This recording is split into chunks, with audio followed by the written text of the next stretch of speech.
देखिए, ये जो टॉर्क का इक्वेशन है, इंडक्शन रिले वाला, टॉर्क प्रोडक्शन, जैसे आप लोग पढ़े हुए होंगे इंडक्शन मशीन भी, ठीक है। इंडक्शन मशीन में टॉर्क प्रोडक्शन की कुछ कंडीशन होती है। यहाँ जो बेसिक कंडीशन आपको यहाँ विजिबल है, उसमें यह है कि दो फ्लक्स के बीच में फ्लक्स डिफरेंसेस जरूर होना चाहिए। इसका आसानी से याद करने के लिए आप सिंगल फेज इंडक्शन मोटर याद कीजिए। सिंगल फेज इंडक्शन मोटर में क्या था कि हमारे पास दो तरह की वाइंडिंग थी, मेन वाइंडिंग, ऑक्सिलरी वाइंडिंग, ठीक है। तो दोनों में हम कोशिश क्या करते थे कि जो जो फ्लक्स आ रहा है, दोनों के फ्लक्स के बीच में फेज डिफरेंसेस आए।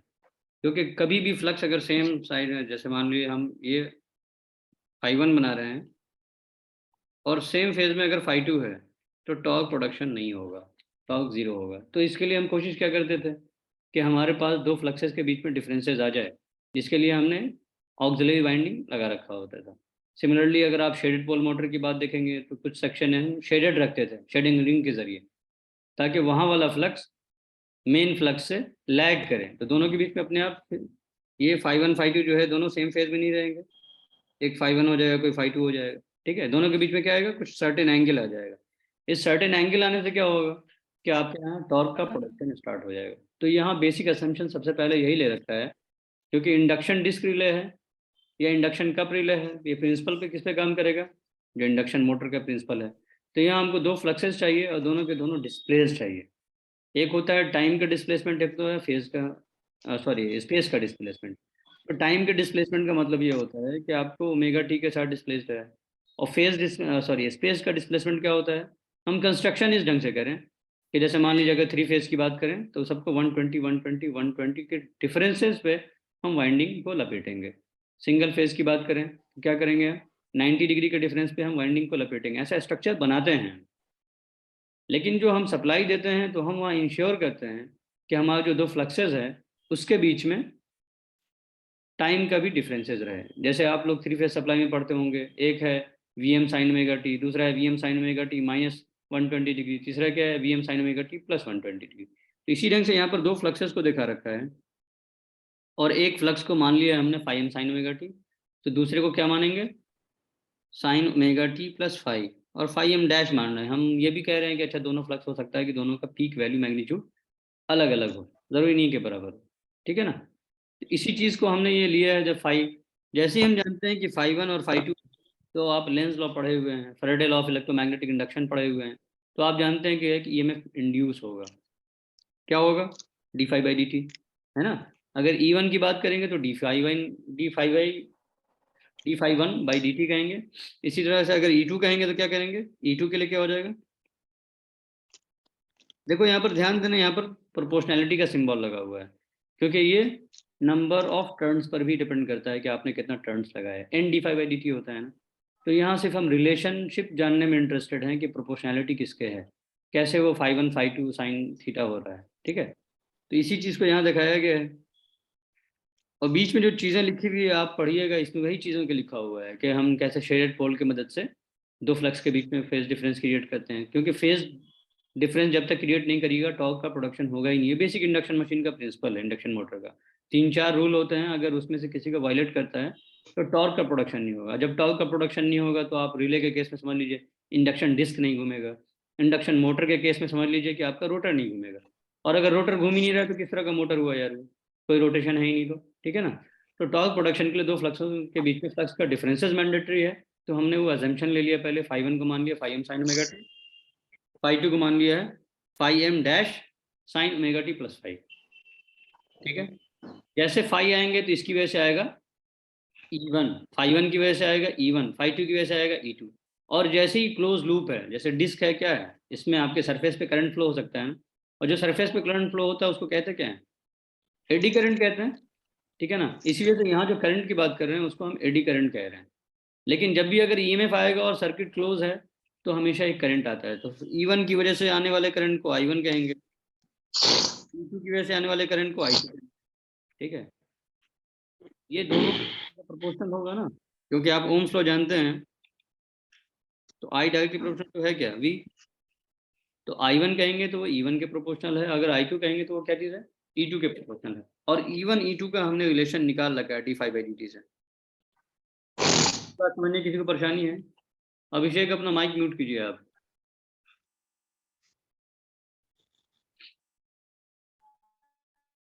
ये बात क्लियर है सबको? बताइए, फिर आगे बढ़ेंगे। आवाज आ रही है मेरी?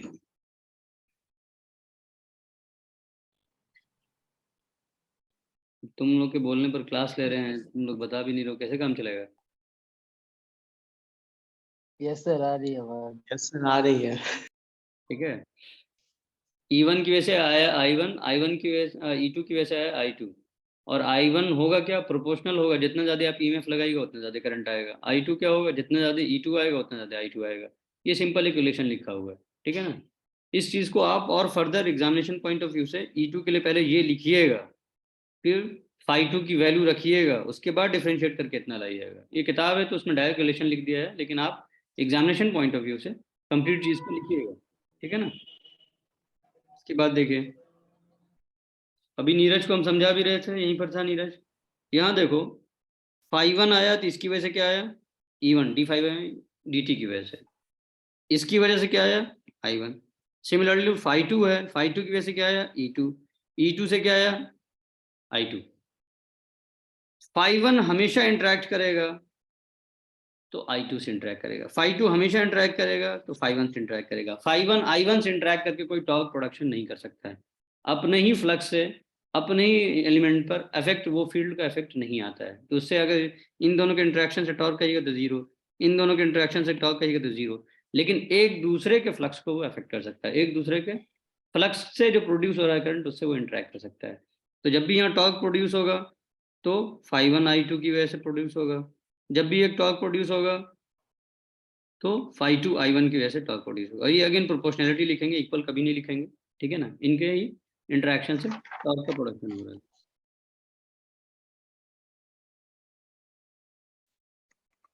तो इसी चीज को यहाँ टोटल जो नेट टॉर्क है, दो टॉर्क है, दोनों अपोजिट नेचर का है, ठीक है। अपोजिट नेचर का नहीं होगा तब भी काम नहीं चलेगा, ठीक है। सपोर्टिव नहीं होना चाहिए, एक दूसरे के फ्लक्स को अपोज ही करते हैं। तो यहाँ हमने ये मान लिया है कि φ2 हमारा लीडिंग है, ठीक है ना। जैसे आप ऊपर का इक्वेशन देखेंगे, φ2 हमारा लीडिंग हमने ले रखा है, आप किसी को भी लीडिंग ले सकते हैं। जैसे ही आपने φ2 को लीडिंग लिया, कहाँ गया, तो आप तो φ2 I1 जो आएगा उसकी वैल्यू पॉजिटिव आएगी, यानी ज्यादा आएगी φ1 I2 के रिस्पेक्ट में। तो हम टॉर्क का पॉजिटिव ही नहीं चाह रहे होंगे वैल्यू। पॉजिटिव वैल्यू होगा तभी जो हमारा एज्यूम डायरेक्शन है उस डायरेक्शन में आपका इंडक्शन डिस्क रोटेट करेगा। तो रिजल्टेंट टॉर्क जो आपका था यही T1 T2 है। तो हमने T2 माइनस T1 लिया और इसी चीज को ये इक्वेशन लिख दिया। φ2 की जगह पर आपने लिख दिया पूरा इसका एक्सप्रेशन, I1 का है एक्सप्रेशन, इसका एक्सप्रेशन और इसका एक्सप्रेशन, ठीक है ना। ये लिख रखा है। ये हम लिख क्यों सकते हैं I1 I2 की जगह पर, क्योंकि यहाँ पर प्रोपोर्शनैलिटी लगा रखा है। कहीं पर भी आप देखिए, हर जगह इक्वल की जगह पर प्रोपोर्शनैलिटी लगाया हुआ है। अगर आपको प्रोपोर्शनैलिटी में दिक्कत है तो आप हर जगह K1 K2 इस ढंग से वैल्यू डाल सकते हैं कांस्टेंट मानकर, ठीक है ना, प्रोपोर्शनलिटी कांस्टेंट मान के। लेकिन आप प्रोपोर्शनल मान के चलिए तो कोई ज़रूरत नहीं है, क्योंकि अगर हर जगह प्रोपोर्शनलिटी इस्तेमाल करेंगे तो कई जगह के इतना सारा आएगा, बाद में इवेंचुअली सभी के प्रोडक्ट को भी एक कांस्टेंट मानना पड़ेगा, ठीक है ना। इसी वजह से सिंपली आपको इक्वल साइन के बजाय अगर आप प्रोपोर्शनलिटी साइन इस्तेमाल करते हैं तो आसानी से काम हो जाएगा। अब देखो, यहाँ भी φm डैश है, यहाँ φm है, यहाँ φm है, यहाँ φm डैश है। तो यहाँ φm डैश लिख दिया, इन दोनों के साइन और कोसाइन के एक्सप्रेशन को एक साथ लिख दिया। यहाँ φm डैश एक साथ लिख दिया, साइन और कोसाइन के एक्सप्रेशन को एक साथ लिख दिया। अब इन दोनों में कॉमन क्या लिख सकते हैं, φm डैश। पहला एक्सप्रेशन क्या है, साइन a cos b, ठीक है। दूसरा एक्सप्रेशन क्या है, cos a sin b। देख लीजिए अब, हम जहाँ a मान रहे हैं ओमेगा टी प्लस थीटा को, और b मान रहे हैं किसको, ओमेगा टी को। यही फॉर्मूला बन रहा है कि नहीं बन रहा है, sine A cos b minus cos a sin b। और ये होता किस चीज़ का फॉर्मूला है, साइन ए माइनस बी का, साइन ए माइनस बी का। साइन ए माइनस बी करके देखिए क्या आया, साइन थीटा आ गया ना साइन थीटा। ये कैंसिल हो जाएगा ओमेगा टी एक दूसरे से, ठीक है ना। Yes sir. यदि आप ए माइनस बी करेंगे तो ये बचेगा क्या, सिर्फ थीटा बचेगा ना, ए माइनस बी बराबर, यही चीज़ है। तो यहाँ पर यही हुआ क्या कि आपके दो फ्लक्सेस का प्रोडक्ट, और साथ ही साथ उन दोनों फ्लक्सेस के बीच में फेज एंगल कितना है उसका है। जैसे अभी हम थोड़ी देर पहले कह रहे थे कि दोनों को अगर आप सेम फेज में करिएगा तो टॉर्क की वैल्यू जीरो होती है। थीटा की वैल्यू जीरो डाल के देखिए क्या आएगा, साइन जीरो की वैल्यू जीरो, तो टॉर्क प्रोड्यूस होगा क्या, यस सर। नहीं होगा। नहीं सर। इसी ढंग से अगर आप साइन की वैल्यू को 90 डिग्री रख दीजिए थीटा की वैल्यू को, तो क्या होगा, मैक्सिमम तो टॉर्क। मैक्सिमम टॉर्क प्रोड्यूस होगा। इसी वजह से जब भी आप सिंगल फेज इंडक्शन मोटर पढ़ा होगा तो हम हमेशा ऑक्सिलरी वाइंडिंग में चाहे कैपेसिटर डालें, इंडक्टर डालें या रेजिस्टिव स्टार्ट हो, जो भी हमने डिफरेंट टेक्निक अपनाया था, उसमें हमारी कोशिश यही रहती है कि दो फ्लक्सेस के बीच में 90 डिग्री का फेज डिस्प्लेसमेंट हो, क्योंकि सिंगल फेज है, उसको हम फेज स्प्लिट करके टू फेज बनाए होते हैं, टू फेज का मतलब 90 डिग्री का फेज डिफरेंस है। ठीक है, तो यही आपका टॉर्क का इक्वेशन है। इसको समझने में कोई परेशानी है बताइए। नहीं सर। एक बार जल्दी से क्विक रिवीजन कर दें। Yes sir. यस सर, कर दीजिए। देखिए, सबसे पहले हम दो फ्लक्स मानेंगे, φ1 और φ2। एक फ्लक्स को हम लीड या लैग करके दिखाएंगे, यहाँ लीड लिखा हुआ है, आप चाहें तो सेम चीज कर दीजिएगा। दोनों के बीच में फ्लक्स डिफरेंसेस का होना मैंडेटरी है, उसी चीज को यहाँ फेजर डायग्राम से भी दिखा रखा है। ठीक है, φ1 φ2 के बीच में ईएमएफ है और जैसे सॉरी फेज डिफरेंस है, और इससे पीछे 90 डिग्री पे कितना होता है, इसकी वजह से आने वाला E2। इसके 90 डिग्री पीछे क्या होता है, इसकी वजह से आने वाला E1। φ1 की वजह से आएगा E1, वो 90 डिग्री पीछे होगा। यहाँ पर for the sake of simplicity ये मान रखा है कि रेजिस्टिव सर्किट है, प्योरली रेजिस्टिव है और दोनों का रेजिस्टेंस भी सेम है। तो क्या करेंगे, E2 I2 सेम फेज में होगा ना, E2 I2 yes sir. Similar. Yes sir.